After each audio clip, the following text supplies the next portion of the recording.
दो मसले हैं। एक तो मसला है सदका फितर का। तो सदका फितर का मामला यह है कि उसकी हैसियत फर्ज या वाजिब, ये दोनों में है। यानी कुछ लोग उसको फर्ज कहते हैं, कुछ लोग वाजिब कहते हैं। तो बहरहाल देना तो हर हाल में है। वो लोग जो सलाहियत रखते हैं, अपनी किफालत करने पर कुदरत रखते हैं, उनके पास सोने की तरह 7.5 तोला सोना और 14 चांदी होना जरूरी नहीं है, लेकिन उनके अंदर अपने खाने पीने की सलाहियत पूरे तौर पर मौजूद है। तो फिर उनको जो अपनी तरफ से और उनकी किफालत में जितने हैं उन तमाम की तरफ से सदका फितर ईद से कम अज कम 1 दिन 2 दिन पहले दे देना चाहिए। ये याद रखिए, कोशिश कीजिए। बुखारी में मैंने एक अच्छा खासा मजमून लिखा है अल्हम्दुलिल्लाह, वो मैं अगर चाहेंगे तो मैं शेयर कर दूंगा। मैंने कल ही उस मजमून को मुकम्मल किया, उसमें तमाम तफासिल आ गई हैं, उर्दू में है। तो उसमें जो है अहम बात यह है कि कम से कम 2 से 3 दिन पहले दे देना चाहिए। 3 दिन से ज्यादा पहले ना दें। सहाबा का मामूल 2 दिन या 3 दिन का मैक्सिमम हदीस में आ रहा है। और उसकी हिकमत यह है कि अल्लाह ने इस फितरे को ईद के दिन मिस्कीनों के लिए ईद की जरूरत की खातिर फर्ज किया है। ये कोई ओनली जस्ट रिलीफ फंड नहीं है कि आप इसको किसी भी मकसद में इस्तेमाल के लिए दे दें। ये खास ईद की जरूरत के लिए, मुहताजों के लिए है, इस बात को याद रखिए। लिहाजा बाज रिलीफ फंड वाले जो इसको ले जाते हैं, अगर वो इस मकसद में इस्तेमाल नहीं कर रहे हैं तो वो इस अल्लाह के इस हुक्म के साथ मजाक कर रहे हैं और खयानत कर रहे हैं। और मदरसे वाले भी लेके जा रहे हैं। बिल्कुल मुझे कोई हर्ज नहीं है इस बात के कहने में कि हमारे ज़कात के निज़ाम और हमारे फितरे के निज़ाम में मदरसों के चंदे की वजह से इस शरीयत के निज़ाम को बहुत नुकसान पहुंचा है। उसका एक नुकसान ये हुआ है कि हमारी पूरी ज़कात उठ के हमारे रमजान में आ गई है, और हमारा फितरा पूरा उठ के माशरे के गरीब मुहताजों को महरूम करके वो बैंक अकाउंटों में पहुंच जाता है। ख्याल करिए, हमें इस मामले में हमारे साथ शायद इस्लाम की सही तर्जुमानी हमने नहीं की, इसलिए लगता है हमारे ऊपर इस तरह की तकालीफ आ रही हैं। अल्लाह के हुक्म के मकसद को समझना चाहिए। लिहाजा इस अंदाज से दें। बाज लोग 15 रमजान को फितरा दे देते हैं। अब बताइए 15 रमजान को अगर कोई दे देगा तो ईद के दिन मोहताज हो जाएगा। फिर वो रमजान के बीच में आप दूसरे सदकात कीजिए। अल्लाह हदीस में जो है, अल्लाह के रसूल सल्लल्लाहु अलैहि वसल्लम बकसरत सदका देते थे, तो वो फितरा नहीं देते थे आप सल्लल्लाहु अलैहि वसल्लम रमजान के बीच में, वो दूसरे सदके। मिसाल के तौर पर ज़कात के अलावा हम क्या चाहते हैं, ज़कात और फितरे में पूरे साल में मुसाकिन का काम निपटा दें। ये ज़कात अलग फंड है। ये जो आप सल्लल्लाहु अलैहि वसल्लम का बकसरत खर्च करने का मामला था, आप सल्लल्लाहु अलैहि वसल्लम ने तो कभी ज़कात दी ही नहीं। कौन कहता है कि आप सल्लल्लाहु अलैहि वसल्लम ने ज़कात दी? आप सल्लल्लाहु अलैहि वसल्लम के पास इतना माल कभी जमा हुआ कि आप सल्लल्लाहु अलैहि वसल्लम ज़कात दे सकते थे? सवाल ही नहीं पैदा होता है। आपने माल को 1 घंटे ठहरने नहीं देते थे आप घर में, तो ज़कात कैसे बनती? लिहाजा ज़कात अलग मामला है। रमजान में जो सदक़े हैं वो अलग हैं, आप वो सदक़े दीजिए। और फितरे को अखीर अशरे में भी नहीं, बल्कि 27 रमजान के बाद 2 दिन 3 दिन पहले दीजिए, ताकि मिस्कीन ईद के दिन अपनी जरूरत के लिए इधर उधर बेचारा भागता ना फिरे। वो ईद की खुशी में आम लोगों की तरह खुशी के साथ शरीक हो, ताकि वो भी ईद की नेमत में अल्लाह ताला उसको भी आम इंसानों के साथ शरीक फरमा रहे हैं। ये है उसका मकसद। एक बात। दूसरी बात कि इसका जो फितरा है ना, हम तो बंबई में व इधर उधर जहां जहां भी हम रहे, खास तौर से यहाँ आने से पहले जो जमाना गुजरा फितरा देने के माहौल वाला, वो देहातों में भी देखा और बड़े शहरों में भी। हर मस्जिद में 1.25 किलो गेहूं का लिख के, वो ऐसा लगता है कि कुरान में आया है कि खाली गेहूं से देना है। हमारे हिंदुस्तान में और पाकिस्तान में खास तौर से जो इबादत का सबसे निचला हिस्सा होता है ना, वहां से स्टार्ट लेते हैं। और आप बताएं कि अगर आजकल जो गेहूं की कीमत है 10 रुपए किलो, 11 रुपए किलो, 12 रुपए किलो, उसमें 20 रुपए में एक आदमी का फितरा बनता है। ये फितरा है या मजाक है?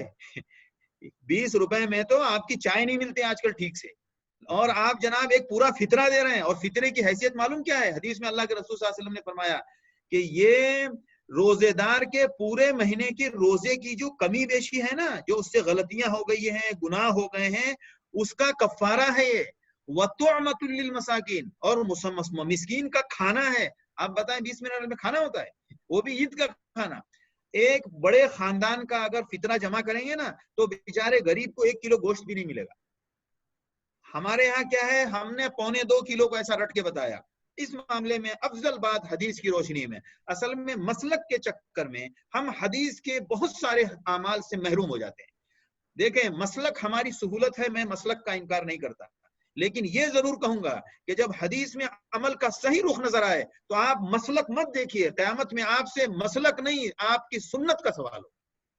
لہذا حدیث میں ہے اللہ کے رسول صلی اللہ علیہ وسلم جو صحابہ نکالتے تھے اس میں 5 چیزیں ہیں۔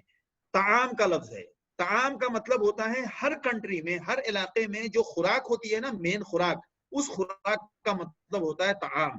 وہ کہیں چاول ہے، کہیں گیہوں ہے، کہیں باجرہ ہے، کہیں کچھ ہے، کہیں جیسے عربوں میں کھجور ہے، ہو سکتا ہے کہیں گوشت بھی ہو جائے۔ کہیں کے لوگ اگر خالی گوشت کھاتے ہیں تو ان کو 1 سا گوشت دینا پڑے گا۔ لہٰذا جہاں کے لوگ اس کے لیے لکھا ہے کہ جو وہاں کی عام خوراک ہے اس کا مطلب ہے طعام۔ ایک یہ ہو گیا، دوسرا جو ہو گیا، تیسرا پنیر ہو گیا، اور چوتھا کھجور ہو گیا۔ طعام اور گیہوں، یہ 5 چیزیں ہیں جو فطرے میں دینی چاہیے، اور اس کی مقدار جو ہے وہ 1 سا ہونی چاہیے، 3 کلو سے 3.5 کلو کے بیچ میں۔ اب آپ 3 کلو گیہوں نکالیے، 3 کلو گیہوں میں کم سے کم 30 روپیہ بنتا ہے۔ 30 روپیہ پھر بھی کسی نہ کسی 30-35 روپے تک بنتا ہے تقریباً، یا کہیں 40 بنے گا، کہیں 45 بنے گا، زیادہ سے زیادہ 50 بنے گا۔ 3 کلو میں 50 روپے تو پھر بھی سمجھ میں آتا ہے کہ 50 روپے میں کسی بندے کو 2-4 آدمی کا اگر مل جائے تو وہ جوتے چپل یا کچھ عید کی کچھ خوشی کے لیے سویاں دودھ بھی لے سکتا ہے، ورنہ تو نہ ہمارے تو ایک فیملی کے اس سے نہ دودھ آئے نہ سویا آئے، تو کیا ہم بیچارے کو فطرہ دیں گے؟ تو اور اس میں اس بات کا خیال رکھیے کہ گیہوں ایک ہی جنس نہیں ہے، صحابہ میں جس کی جیسی صلاحیت ہوتی تھی وہ ویسا دیتے تھے۔ لہذا جن کی صلاحیت کشمش، ہاں 5ویں چیز کشمش تھی، وہ نکل گئی ذہن سے۔ طعام سے مراد جو گیہوں وغیرہ یا جو بھی چاول جو بھی ہو سکتا ہے، اس کے بعد ایک کشمش ہے، کھجور ہے، پنیر ہے، اور جو ہے۔ تو کشمش جن کے اندر صلاحیت ہے وہ کشمش سے دیں، جن کے اندر صلاحیت ہے یعنی 3 سے 3.5 کلو، اوزان کا اختلاف ہے، بعض لوگ کہتے ہیں 3 کلو، بعض کہتے ہیں 3.5 کلو، آپ 3 کلو بھی دیں گے تو فطرہ ہو جائے گا۔ کھجور جن کی صلاحیت ہے وہ کھجور سے دیں، جن کی صلاحیت کشمش سے ہے وہ کشمش سے دیں۔ اب ہمارے یہاں کا لاکھپتی آدمی جو 50 کھیتوں کا مالک ہے وہ بھی 1.25 کلو گیہوں دے رہا ہے، یہ ہم نے دین کی ترجمانی کی۔ اور جو بیچارہ 5,000 روپے کما رہا ہے وہ بھی 1.25 کلو گیہوں دے رہا ہے، یہ ہم نے فطرے کا نظام رکھا ہے۔ یہ مالی ہے، مالی۔ اب آپ بتائیں، آپ کو ایک چیز سمجھاتا ہوں، جو چھوٹا مال والا زکوٰۃ ہے، جس کے اوپر چھوٹی رقم کا زکوٰۃ بنتی ہے، تو اس کی زکوٰۃ کی رقم چھوٹی بنے گی نا۔ جیسے مثال کے طور پر ایک آدمی کے پاس 100 گرام سونا ہے، تو 100 گرام سونا جس کے پاس ہے تو زکوٰۃ کتنی بنے گی؟ 2.5 گرام بنے گی۔ جس کے پاس 1 کلو سونا ہے اس کے پاس کتنی زکوٰۃ بنے گی؟ آپ 2.5% کو مت دیکھیں، آپ صلاحیت کے اعتبار سے دیکھیں، اماؤنٹ اوپر جا رہا ہے۔ 100 گرام والے کی زکوٰۃ 2.5 گرام بن رہی ہے، تو 1 کلو والے کی گرام 250 گرام بنے گی۔ تو یہ دیکھیے آپ کہ آپ کی صلاحیت کے اعتبار سے وہ اماؤنٹ بڑھتا ہے۔ لہٰذا فطرے میں بھی یہی معاملہ ہے کہ جو بندہ صلاحیت میں گیہوں والا ہے وہ گیہوں والا دے دے، جو بیچارہ 5-10 ہزار روپے کما رہا ہے، اپنی کفالت خود کرتا ہے، تو وہ گیہوں سے دے دے۔ بنگلہ دیش میں زیادہ تر چاول کھایا جاتا ہے، وہاں کے لوگ جو چاول کھاتے ہیں اس میں سے دیں۔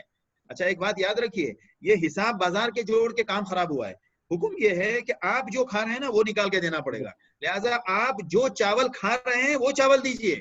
اب ہم جب پہلے زمانے میں کیا ہوتا تھا، بازار سے چاول خرید کے نہیں دیتے تھے، جو چاول میں کھا رہا ہوں ادھر سے نکال کے دینا ہے ہمیں۔ جو جیسے سونا ہے، سونا آپ کے پاس جو سونا موجود ہے، اصل میں اس سونے میں زکوٰۃ فرض ہے۔ آپ کے 100 گرام سونے میں سے 2.5 گرام نکالو، وہ کسی غریب کو دے دو۔ اب آپ تو 2.5 گرام کوئی غریب کو دینے سے فائدہ نہیں ہے، اسی لیے نقد دیا جاتا ہے۔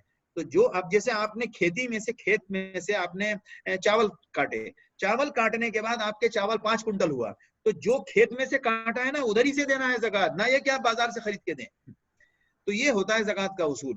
تو لہٰذا 1 سا 3 کلو کے حساب کو رکھیں، اور یہ ذہن عام کریں کہ عید سے 2 دن پہلے دیں، 3 دن پہلے دیں، زیادہ پہلے نہ دیں۔ لیکن عید کے دن کو ترجیح نہ دیں، عید سے پہلے دے دیں 1 دن یا 2 دن، تاکہ جو کچھ بھی اس کی بچی کچی ضرورت ہے وہ پوری کر لے عید کے نام پر۔ دوسرا، 3 کلو والے کو زیادہ ترجیح دیں۔ میں مسلک کو ادھر ادھر کرنے نہیں جا رہا ہوں، حدیث کی روشنی میں جو عمل کرنا زیادہ بہتر، جس میں ہمارا ثواب زیادہ ہے، وہ کیجئے۔ اس کی بنیاد پر 3 کلو والے کو حساب میں رکھیے، گیہوں دیں یا چاول دیں یا کھجور دیں یا کشمش دیں یا فلاں دیں یا فلاں دیں۔ علماء کا جو اختلاف ہے ہم